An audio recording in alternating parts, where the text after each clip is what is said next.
Selamat datang di channel Putra Rangkala.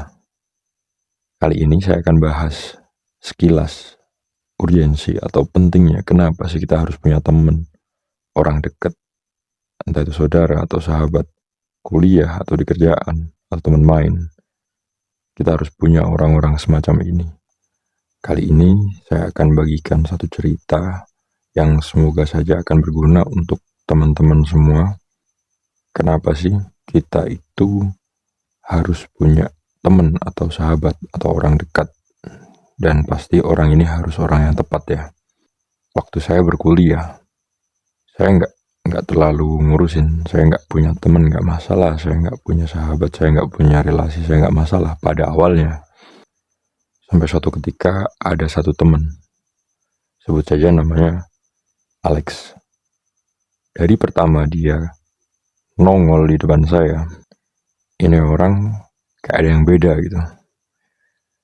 Dia selalu liatin saya waktu baca buku, main laptop, dan lain sebagainya. Sampai suatu ketika dia yang biasanya itu cuma diem dan duduk di dekat saya, dia berani bertanya sama saya.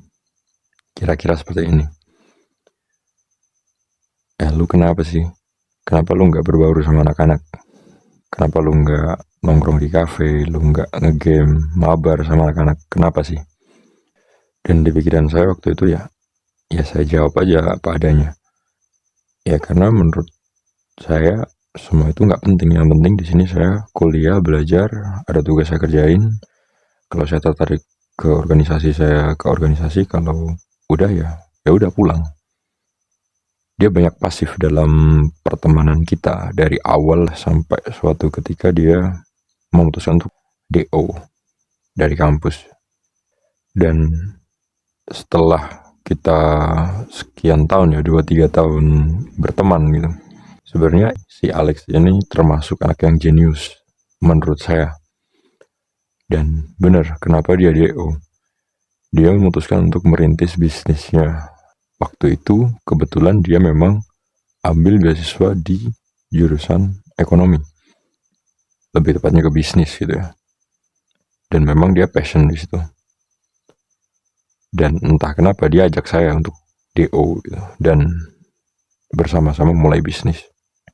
Dan waktu itu saya juga beasiswa. Saya memutuskan untuk menolak karena waktu itu saya nggak ada basic di bisnis, saya nggak ada pengalaman. Jadi saya sebenarnya tertarik, tapi ini tanggung jawab saya sudah semester hampir akhir, maka saya menolak. Dan singkat cerita dia DO. Kemudian selang beberapa bulan selesailah skripsi saya. Belum saya wisuda, si Alex datang bawa proposal bisnis, semacam rekrutmen ya. Dia cari partner dan dia pilih saya untuk bantu dia running bisnis. Waktu itu saya ragu-ragu, tapi saya kenal baik sama si Alex ini dan dia bisa dipercaya menurut saya.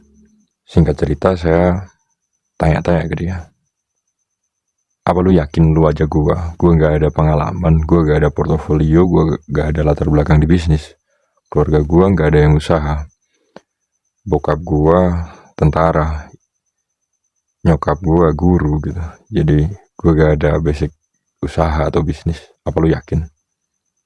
Dan dia bilang waktu itu, gua yakin sama lu jujur, lu gak bodoh, lu jenius juga sebenarnya, cuman lu gak akrab sama uang, lu gak akrab sama hitung-hitungan, tapi lu tajam dalam cara berpikir lu, dan spekulasi lu tajam, analisa lu tajam, dan lu sejauh ini gue lihat di organisasi lu banyak mencapai pencapaian yang gak dicapai sama orang-orang sebelum lu, dan itu menurut gue potensi. Akhirnya saya ragu-ragu, saya tanya ke dia, lebih tepatnya saya minta untuk diyakinkan, dan saya bilang ke dia, gue jujur aja gue gak yakin sama diri gue sendiri dalam hal ini, lebih tepatnya bisnis gitu, tapi gue percaya sama lu, dan kalau lu bilang atau lu yakinin gue bahwa gue bisa, sedangkan gue gak yakin sama diri gue sendiri, tapi gue yakin sama lu, kalau lu bilang gue bisa, gue pasti bisa, dan gue gak akan ngecewakin lu. Dan sejak saat itu saya memutuskan untuk nyemplung ke bisnis, saya belajar dari mulai terminologi atau bahasa-bahasa apa itu profit, apa itu prospek, apa itu modal, apa itu laba, apa itu BEP, apa itu ROI, dan lain sebagainya yang aneh-aneh itu. Saya benar nggak tahu karena itu bukan jurusan saya. Tapi si Alex dengan sabarnya dia ngajarin saya banyak sekali hal yang justru setelah sekian tahun sampai detik ini, pengalaman sama dia itu yang menghidupi saya dan beberapa orang di belakang saya. Ijazah saya justru nggak kepake dan saya simpan rapi di berangkas saya. Jadi dari cerita ini, menurut saya penting untuk punya temen yang benar-benar tepat. Entah kamu dapat temen ini dari dia yang deketin kamu atau kamu sendiri yang cari temen. Tapi jangan remehkan seorang teman. Dia bisa mengarahkan atau membawa kamu ke kehidupan yang jauh lebih baik daripada yang pernah kamu bayangkan. Dan dari satu langkah awal yang berani kamu mulai, dari kamu percaya seorang teman, itu bisa membawa kamu jauh melangkah ke depan di titik yang tidak pernah kamu bayangkan. Tapi ada juga cerita pahit tentang teman, tentang saya salah percaya sama teman saya. Dan menurut saya, it's not bad. Itu semua adalah pengalaman. Tapi kali ini, dalam video ini atau dalam podcast ini, saya ingin menyampaikan bahwa penting bagi kita untuk punya orang dekat, teman atau sahabat yang bisa ngangkat kita, menanting kita ketika kita bahkan tidak yakin sama diri kita sendiri. Tapi orang itu bisa kita percaya, bahkan kadang lebih daripada diri kita sendiri. Orang-orang semacam ini adalah orang-orang berkualitas yang harus kita jumpai setidaknya sekali dalam hidup kita. Jangan merasa pintar dan mari terus belajar. Terima kasih. Jangan lupa subscribe, like, komen, dan share ke teman-teman kamu yang butuh dengan konten ini. Salam.